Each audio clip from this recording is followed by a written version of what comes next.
அப்படியல்ல. கர்மம் இயற்றாத நிலை, மேலும் கர்மங்களை தோற்றுவிக்காத காரணத்தால் மோட்சம் அடைவது உறுதி என்று வாதம் செய்வது தவறாகும். காரணம், இந்த பிறவியில் செய்ய வேண்டியவை கடந்த பிறவிகளில் ஏற்பட்டவையாகும்.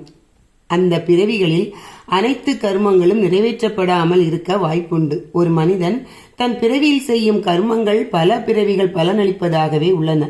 இவற்றின் பலன்கள் பல பிறவி எடுத்து கழிக்க வேண்டும் என்ற கட்டாயத்தை ஏற்படுத்துகின்றன. ஆக கர்மங்கள் கூடிக்கொண்டே போகின்றன. இதனை பிரம்ம புராணம் கீழே உள்ள வரிகளை கூறுகிறது. ஜீவம் சதுத்த சதுத்வம் புருஷோ நியமேவத்து ஸ்திருதி வா ஐயனுனத சகம் தேகம் மானுஷ மர்ஜதே சதுர்த்த சோத்வ ஜீவினி சம்சார சதித்வர்ஜித அதோ அவித்வா பரம் தேவம் மோக்ஷா மாமுகனே. 14 ஆண்டுகளுக்கு மேலாக உயிர் வாழ்கின்ற ஆணோ பெண்ணோ அவர்கள் அடுத்த 10 பிறவிகளுக்கு பலனளிக்க வல்ல கர்மங்களை செய்து விடுகின்றனர். இந்த பிரபஞ்சம் பல யுகங்கள் இருப்பது உண்மை போன்று இவர்களின் பலனும் அப்படியே இருந்து வருகின்றன. இப்படி இருக்கும்போது பரம்பொருளை பற்றி அறியாமல் மோட்சம் கிடைப்பது எப்படி என்பதாகும் இங்கு ஒரு வாதம்.